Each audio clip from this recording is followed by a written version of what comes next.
ஓம் கருவூர் சித்தர் பெருமானை போற்றி. ஓம் சரவண பவ. பாலும் தெளிதேனும் பாகும் பருப்பும் இவைனாலும் கலந்தனக்கு நான் தருவேன். கோலம் செய் தும்ப கரிமுகத்து தூமணியே நீ எனக்கு சங்கத்தமிழ் மூன்றும் தா. நெக்ஸ்ட் அன்பர்கள் அனைவருக்கும் சுவலட்சுமி முத்தையாவின் ஆத்ம வணக்கங்கள். இந்த பதிவு ஆவணி மாதத்திற்குரிய சிறப்பான பலன்களை காணவிருக்கிறோம். கோள்களின் கோச்சார் நிலையை வைத்து சூரிய பகவான் நமக்கு சிம்மத்திற்கு பிரவேசம் ஆவதை தான் ஆவணி மாதம் சொல்கிறோம். இந்த ஆவணி மாதம் ஆகஸ்ட் 18 முதல் செப்டம்பர் 17 வரை. இந்த மாதம் என்ன ஒரு சிறப்பான விஷயம் கேட்டீங்கன்னா, பண்டிகைக்கு உரிய நாட்கள்னு சொல்லிடலாம். அது மட்டும் இல்லாம சுக்கிரன் ஆட்சியாக போகிறார் மாத பிற்பகுதியில. அவர் தான் இயங்கும் சக்தி. அவரால் என்ன மாதிரியான பலன்கள் நடக்க இருக்குது, நம்முடைய தொழில், திருமணம், வேலை வாய்ப்பு, குழந்தை பாக்கியம் அப்படின்ற நிகழ்வுகள்ல என்ன மாதிரியான சிறப்பான ஒரு அதிரடியான திருப்பங்களையும் நமக்கு சாதகமான பலன்களையும் தர இருக்கிறார் என்பதை பார்க்க இருக்கிறோம். சுக்கிரனாலே மலர்கள், வாசனை மிகுந்த மலர்கள் அப்படின்னு சொல்லலாம். மனது மயக்குதுங்க இந்த மல்லிகைப்பூ வாசம் அப்படின்னு சொல்றோம் இல்லையா.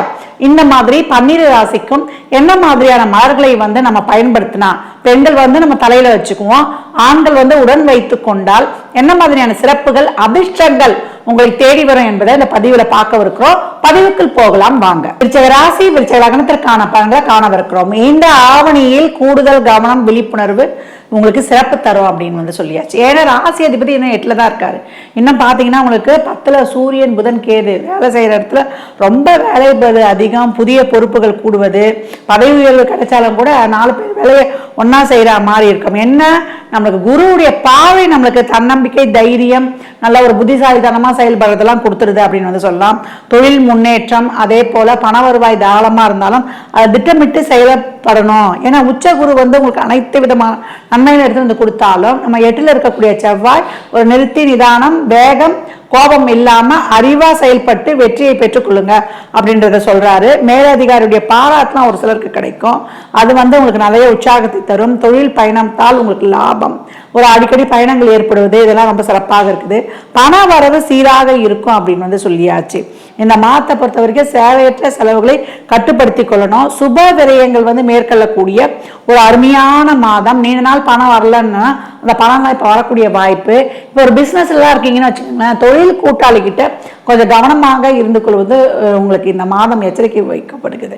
ஏன்னா சுக்கிரன் 11ல நீசமாகி ஒரு வருமானம் இல்லாமல் இருந்து இப்போ 12 என்ற விரய ஸ்தானத்துக்கும் போயிட்டாரு. இப்போ மனைவியுடைய உடல் ஆரோக்கியம் இல்லை உங்கள் உடல் ஆரோக்கியத்தில் கொஞ்சம் கவனம் இருப்பது. இப்போ தசா புத்திலாம் சிறப்பில்லாதவங்களுக்கு, ஏன்னா 10ல கேது, சூரியன், புதன் இருக்கிறதுனால அந்த 8ஆம் அதிபதியும் அங்கே உட்காந்துருக்காரு இல்லையா, பிரச்சனையை கொடுத்து தான் நமக்கு நன்மையை செய்வார். அதனால கொஞ்சம் கவனம் அப்படின்னு சொல்லியாச்சு. பனி சுமை காரணத்தினால ஆரோக்கியத்திலையும் சரியான தூக்கம் இல்லாதனால கெடும் அப்படின்னு சொல்லலாம். அதனால நீங்க மெடிடேஷன், யோகா பண்றது, இல்லை நம்மளுக்கு பிடிச்ச மனசுக்கு பிடிச்ச இடங்களுக்கு செய்யறது, நண்பர்களோட பேசி உங்க மனக்கோயை தீர்ப்பது, மனசுக்குள்ளேயே போட்டு அழுத்தி வைக்க கூடாது.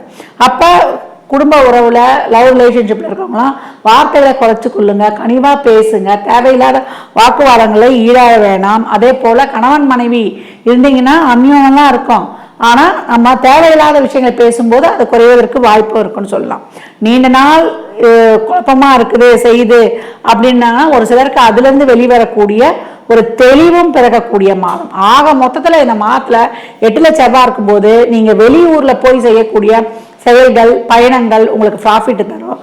உள்ளூர்ல இருக்கும்போது கொஞ்சம் கஷ்டம். நீங்க அதுக்கு பக்குவமாக எந்த ஒரு வார்த்தைகளை விடாம உங்க வேலையை மட்டும் ப்ராப்பரா செய்யும்போது விருச்சகம் என்னைக்குமே வெற்றி தான் சொல்லியாச்சு. நீங்க என்ன மாதிரி யூஸ் பண்ணணும் அப்படின்னு கேட்டீங்கன்னா, பிங்க் கலர் ரோஜா, ரெட் கலர் ரோஸ் யூஸ் பண்றது ரொம்ப சிறப்பு. நான் அந்த பெண்கள் ரோஸை நடுமத்தியில தான் வைக்கணும். அது மட்டும் இல்லாம சௌரி ரொம்ப ஒரு சிலருக்குலாம் வச்சு பின்ற பழக்கம்லாம் இருக்கும். இந்த விருச்சிக ராசி அன்பர்கள் அவசியம் ஏற்பட்டாதான் வச்சுக்கணும். இந்த சாதாரணமாக வச்சு பண்றதெல்லாம் உங்களுக்கு பிரச்சனையை ஏற்படுத்துன்னு சொல்லலாம். அதே போல 9, 18, நம்மளுக்கு 27 நம்பர் 27 இந்த எண்களில் பிறந்தவங்களும் இந்த பூவை வைத்துக் கொள்வது முயற்சிகளில் வெற்றியும் அதிர்ஷ்டத்தையும் கொண்டு சேர்க்கும். விருச்சிக ராசி லக்னத்திற்கு நல்வாழ்த்துக்களை தெரிவித்துக் கொள்ளும்.